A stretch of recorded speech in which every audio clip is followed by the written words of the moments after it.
addressing aggression. Irving Police are using some new vehicles to respond to the increasing issue of road rage on local streets. Home sweet home. All I can say is thank you. I appreciate it more than I can say. People are leaving special messages on this home under construction to make sure the future owners will be forever surrounded by love. We have the touching story from this event, plus a celebration of Black history with police and barbers, the latest detours on Irving Boulevard, and why some Irving employees are getting recognized. Now on City Source.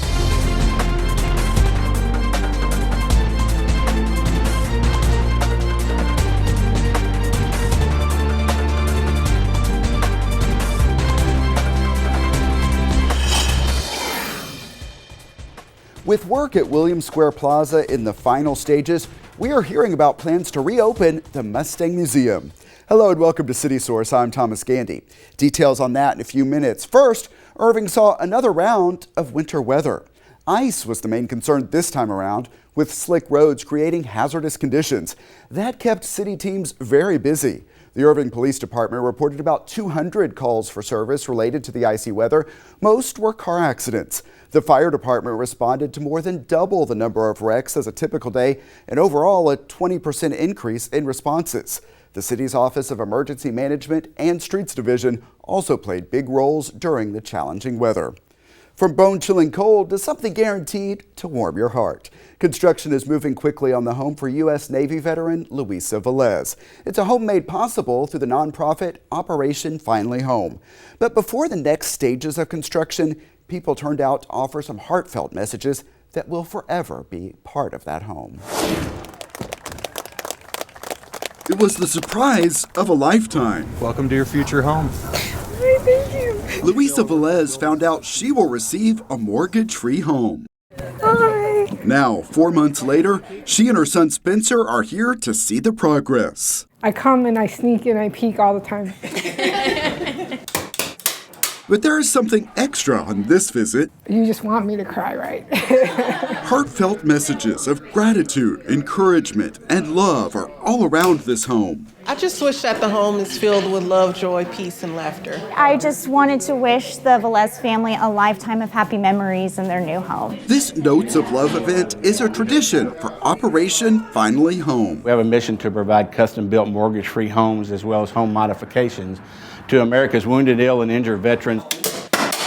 The nonprofit chose Luisa Velez based on her service in the U.S. Navy. I did almost 3 years at Balboa Hospital, where I worked in the labor and delivery, and I helped deliver over 300 kids. After that, she served 2 tours in Iraq, treating horrific injuries, an experience that still affects her. Migraines, of course, PTSD.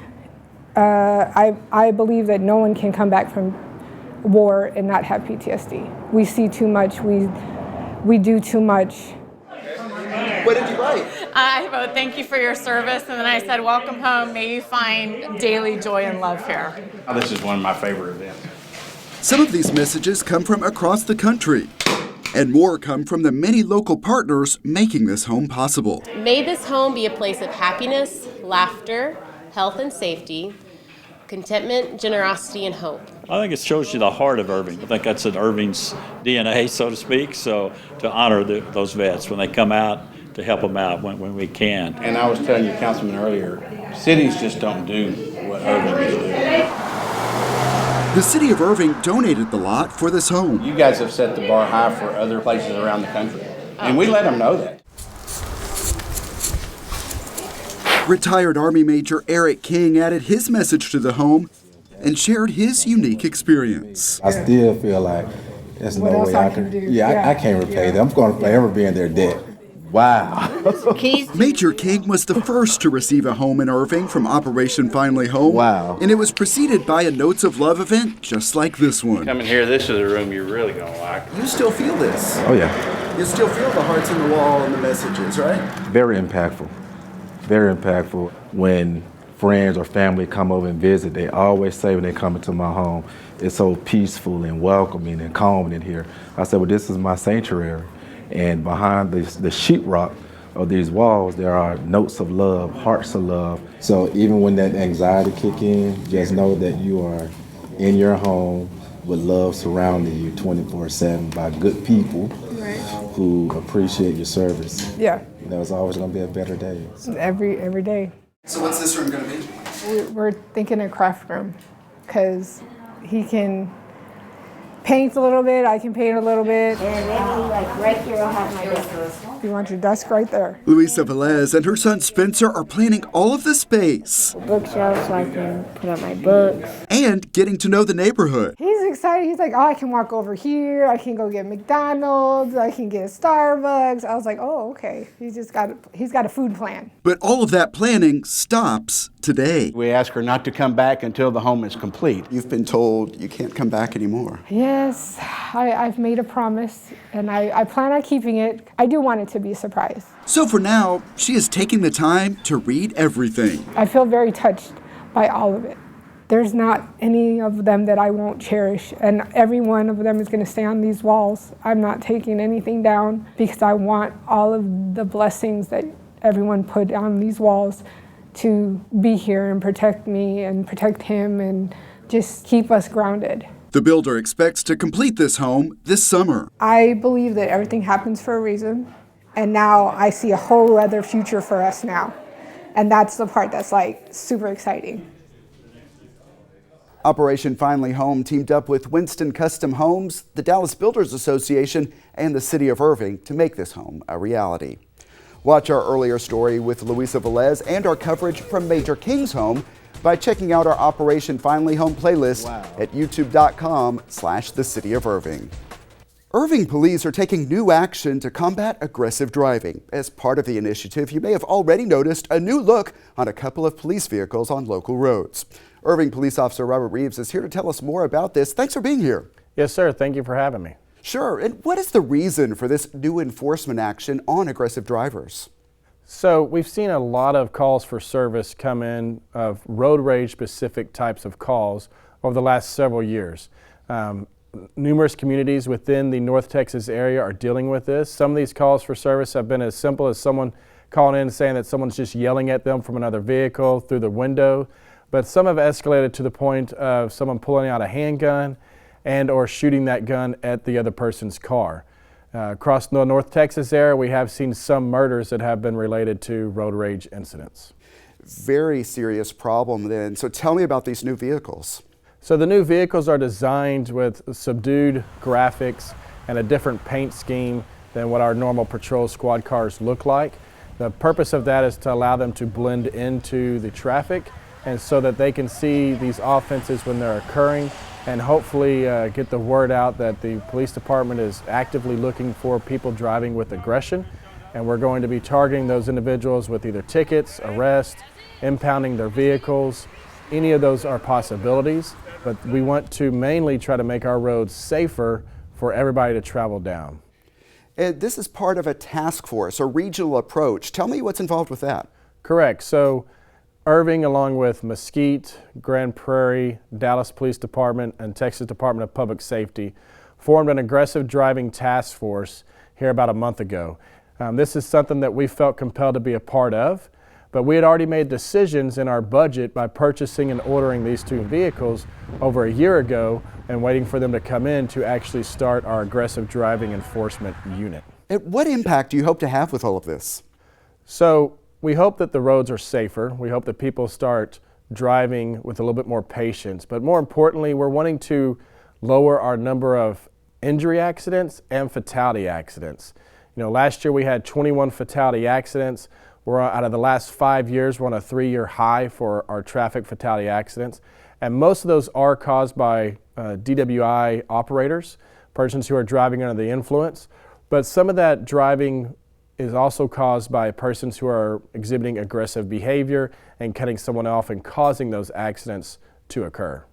And what are the next steps in this enforcement action?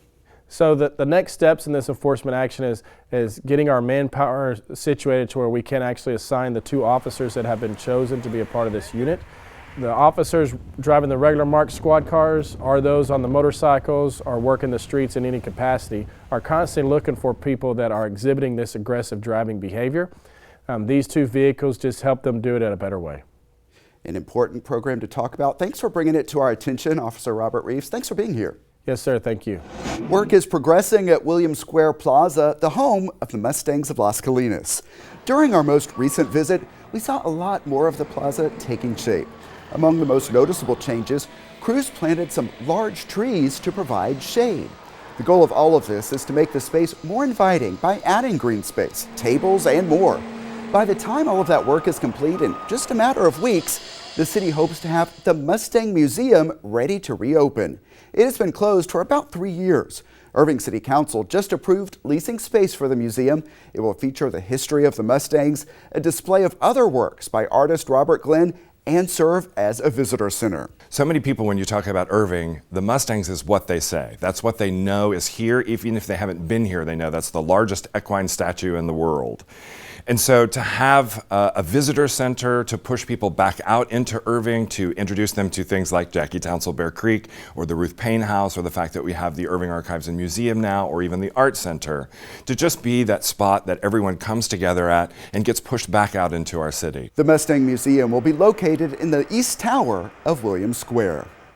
About $2 million in improvements are coming to Southwest Park, and residents are sharing a lot of ideas. I would like it's a basketball court somewhere. And a pavilion at the back would be wonderful too. It's a walking area. Can we make a basketball court like next to it? People gathered to share those thoughts and many more during a public input meeting at the Jack D. Huffman Community Building. Among the improvements planned are reconstructing the park's 25-year-old playground, upgrading the restrooms, and adding exercise equipment. All of the other existing features, including a splash pad, soccer field, and more, are expected to stay. One of the more popular ideas is to add walking trails that would help link the features that are spread across the 19-acre park. There's no connections, so I think that'll be a big point that we'll do is have different connections, not only in between the different amenities of the park, but to the neighborhood. The capital improvement and parks teams are reviewing all of the input and will incorporate that into the plans. Residents will then have another chance to weigh in. The goal is to have the project complete in summer of 2023. Park bond funds approved by voters will pay for the upgrades. Work to revamp and update Irving Boulevard is also moving forward. Right now, there are a couple of road closures to be aware of. North O'Connor Road from Irving Boulevard to Rock Island Road will be closed through April 25th. This is to allow for storm drainage, wastewater, and water main improvements. Also, westbound Irving Boulevard between North O'Connor Road and Sowers Road remains closed through July. We have a construction project that is going to be an inconvenience temporarily for some of these businesses. Although on the other end, I think we'll have a great project, a great roadway that will help businesses here. But in the meantime, I think they need to know that we're here for them. The city holds regular meetings with business owners and other stakeholders to keep them updated. Completion of the Irving Boulevard project is expected in November of 2023. Find the latest at cityofirving.org/Irving Boulevard, and on your screen you will notice how it is abbreviated. Here on City Source, we have told you a lot about the innovative Irving Police Department program called Shop Talk. Through that, Irving police officers make regular visits to barbershops to build positive relationships with the African American community. Since it started in Irving in 2016, it has grown and expanded, and now includes an annual Black History Month program. This year's took place at Dallas College North Lake campus. Check it out. Lift every voice and sing. Today is a program celebrating Black History Month with the Irving Police Department Shop Talk program. Ring with the harmony. Black History Month is a time to reflect on what's going on in our country, to celebrate the contributions of African Americans. So along with marking Black History Month, you're also celebrating the expansion of Shop Talk. Tell me about that. We brought in different cities that's participating in the Shop Talk program because One Community USA, they went to different cities in the Metroplex and asked, hey, we would like to have Shop Talk in your city. Why did the city of Carrollton want to get involved with Shop Talk? You know, there's no better way to engage with our community than getting together and having conversations, and engaging the community where they are is the best way to do it. We knew that Irving had a good thing going on, and we wanted to emulate that in our town. I don't spend a lot of time in barbershops. So that was very intentional. stepping into a barber shop. We've got to be the ones to make that first step. We've got to be the ones that step across that line. People from all over the country have seen Shop Talk. We've got calls from Atlanta, St. Louis, Austin, Houston, Chicago, Baltimore. The desire is there and the need is there. It's also expanding in Irving because we have a total of 30 shops now, and we brought in the Latino community now. So we have at least 10 Hispanic shops that's involved in the program also. It's good to share with the police force. I mean, we have a good time. They're very open. If you want to go somewhere fast, you go alone. If you want to go somewhere far, you go together. We still have a long way to go. Having these open conversations, it's allowing us to feel more comfortable with the police. So we really helping each other bridge the gap. Communication is so important. Conversation is so important. People can trust us. They feel more comfortable when they contact the police department. You know, love is all we need.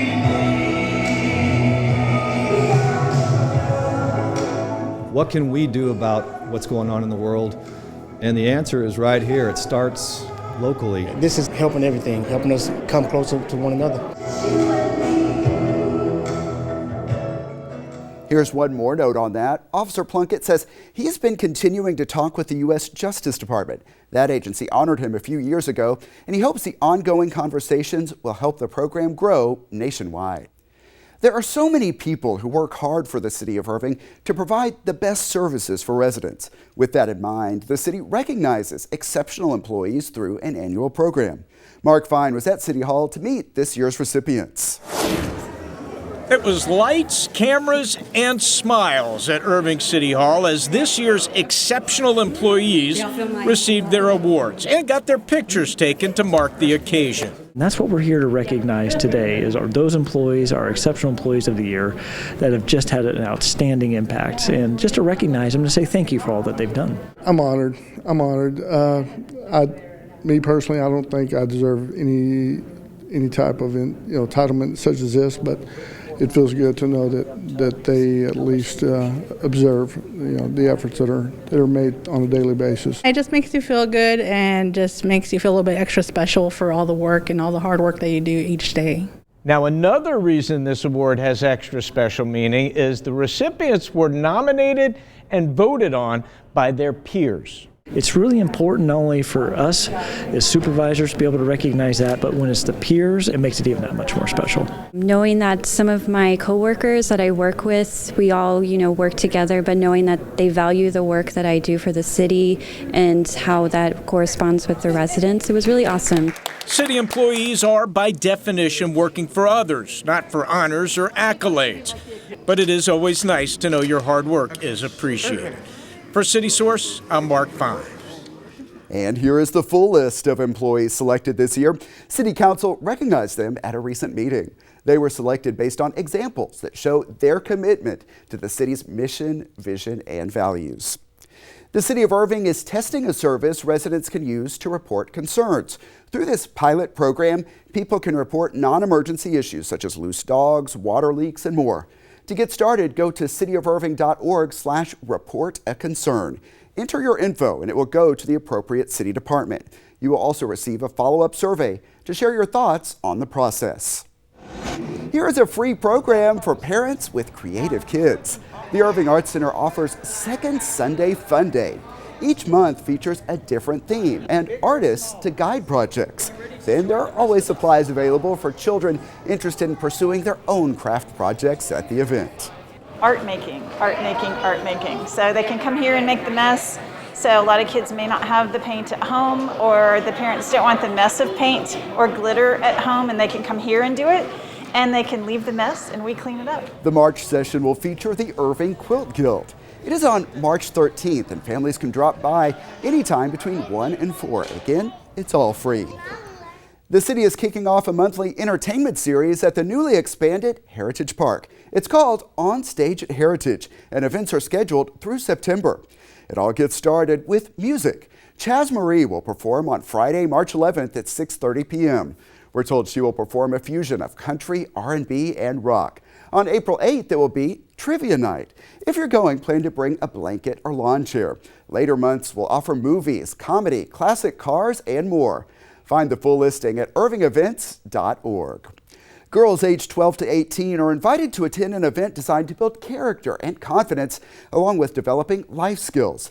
The Future Me Girl Conference is Saturday, March 12th from 10 a.m. until 1 p.m. at Center Park Recreation Center. Registration is available at all Irving Rec Centers. Irving's Think Green, Be Green team is hosting a virtual environmental career symposium. It is designed for high school and college students or anyone interested in considering a career in environmental fields. This symposium is on Saturday, March 26th from 1 until 3 p.m.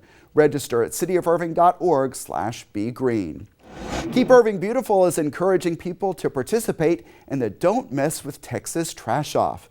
It is set for Saturday, April 2nd at Trinity View Park.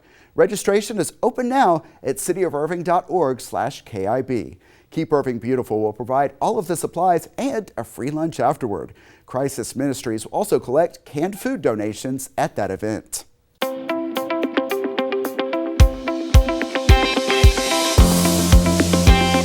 Let's meet our Pets of the Week and check in with Michael Whiteside of the DFW Humane Society. He's at the Animal Care Campus. Hey, Michael. Hey, Thomas. How's it going? Doing great, and so eager to meet these pets. Who do you have for us today?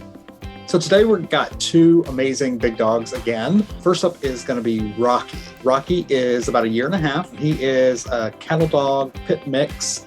He was originally adopted from us when he was about 3 months old, and about 4 to 5 months ago, his owner surrendered him to a city shelter that was outside of Irving. When we picked him up and got him back here, we saw that he had cherry eye in both of his eyes that required surgery. And so cherry eye is kind of a prolapsed tear gland. So you've probably seen it where you have the little red piece kind of in the center of the eyes. Well, he had it in both, so we had to have surgery to have that repaired. But he is a super sweet dog who loves to run, he loves to play, he loves meeting new people. However, when you come to the shelter, if you walk by his kennel, you're not going to think he really likes people because he has these mannerisms in the kennel that make you look like he's a dog you want to avoid. But if you just ask someone to get him out for you and get him into a play yard, you're going to fall in love with them almost immediately.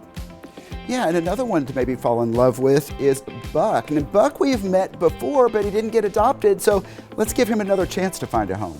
Yeah, so when Buck initially came in, he was an adoption return, and he had really not been taught a whole lot of manners. He kind of had some issues where he would jump on you really hard. He was using his mouth a lot to try to get your attention. But in the time that he's been here, with the help of volunteers and staff, he has learned a lot about how to interact with people, and he's not jumping on people like he was. He's not mouthing, and he has learned a lot of commands. And of course, you'll win his heart with a toy because he loves any sort of toy.